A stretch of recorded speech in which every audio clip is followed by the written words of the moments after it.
In 2014, I spent 9 months working and living in New York City. Great experience, but when you're loaded down with dry cleaning and groceries and you're walking the 3 long city blocks between the subway station and your apartment in the 95-degree heat of a muggy Manhattan summer, you quickly begin to long for simple pleasures like air conditioning and a trunk. So, though my purchase used in approaching 100,000 miles Mitsubishi 4-door sedan was kind of basic, I missed her terribly. So I was devastated when she died mere days after my return to LA. She went peacefully. It was just her time. And suddenly, it was my time for a new relationship, car. Having never had what I considered a grown man vehicle, I pushed my innate modesty to the side and purchased a brand new 2015 white with black rims, tinted windows, and a sunroof Jeep Grand Cherokee.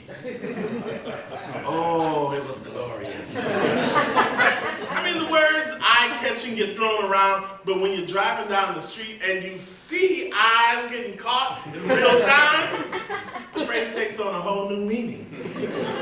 Some 10 days later, my friend Vargas and I met for 8 a.m. service at our church. As was our custom, I parked in the alley behind this little laundromat just off Crenshaw and Jefferson.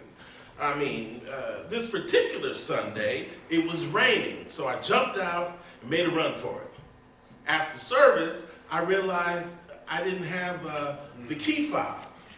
Had I dropped it in my mad dash to dodge the downpour, or simply forgotten it in the car? Keyless ignition was, brand new to me, and honestly, I was finding leaving that fob behind quite easy to do.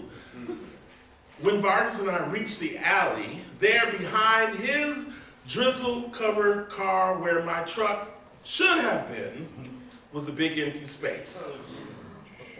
This had been our spot for a decade, so it never occurred to me that upgrading my car meant I should probably also upgrade my parking habits.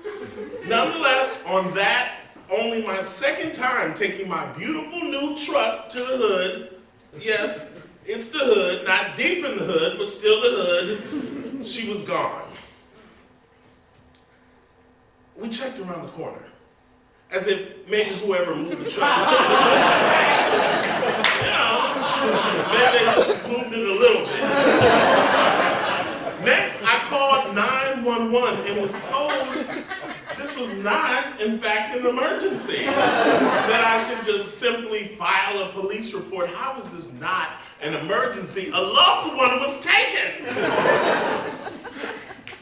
Okay, I just stood there, stupidly staring at that spot. And being the friend that he is, Vargas stood there with me as long as I needed. At least the rain had stopped.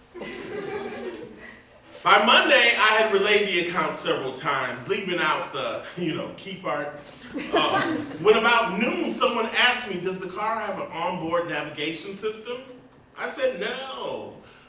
Initially, not understanding that the 6 months of free Uconnect service that came with my purchase was basically the same thing. Apparently, there's a whole security department that uses a chip to help police retrieve stolen cars. When I called it in, they were assuring that they had it under control and emphatic that I not attempt to track the car myself using the app. Apparently, there's an app for that. Naturally, I downloaded it. Within minutes, the tracking was active, and I'm thinking any moment I'm going to be getting this call that they got it. Several hours later, with no word from the cops, the truck is suddenly heading south. Further south, and then it's in Compton. And no offense to Comptonites, but come on. This is the hood, deep in the hood. A place in my mind where nice rims and tint trucks go and don't come back the same, if they come back at all. And I wanted to call 911 again, but I'd already been told once that this is not an emergency, so I hesitated. But then again, my car's in Compton. Oh, on the move again. Okay. Back to an area in South LA, some 3.7 miles away from my apartment, actually. I couldn't resist. I headed that way in my rental while running through scenarios of what I'd do if I found it. I had the spare key. I could ride off with the truck. The hood could have the rental. Then again, what if I get the truck and the police think I'm the criminal? Next thing I know, I'm on the 405 in my white SUV being chased by the CHP. No, thank you. Arriving at the coordinates, down the block, I immediately spotted Chavaun. That was her name. As I approached, I realized the car was occupied. Hadn't accounted for that. There were 3, maybe 4 teens, not old enough by their looks for a learner's permit, let alone a license, music bumping with marijuana smoke wafting out of the cracked windows. How dare they?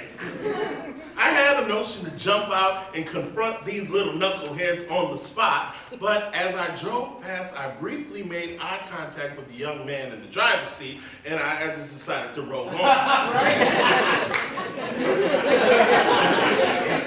I parked on the next block and dialed 911. This was an emergency.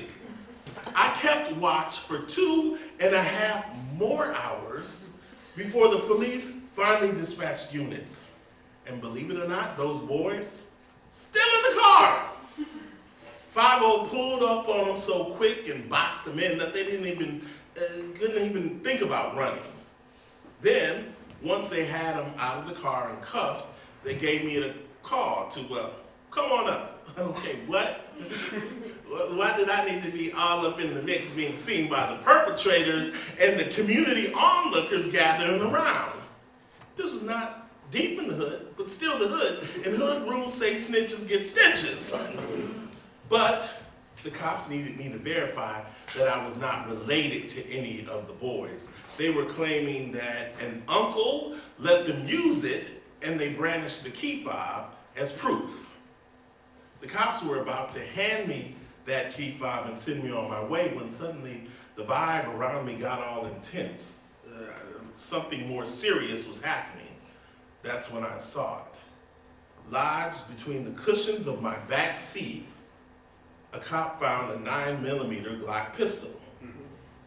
Now, I had been trying to avoid eye contact, but now I just looked at them, a nervous knot churning in my gut. I didn't want to be responsible for putting these black boys in the system. Why'd they have to stay in the truck so daggone long?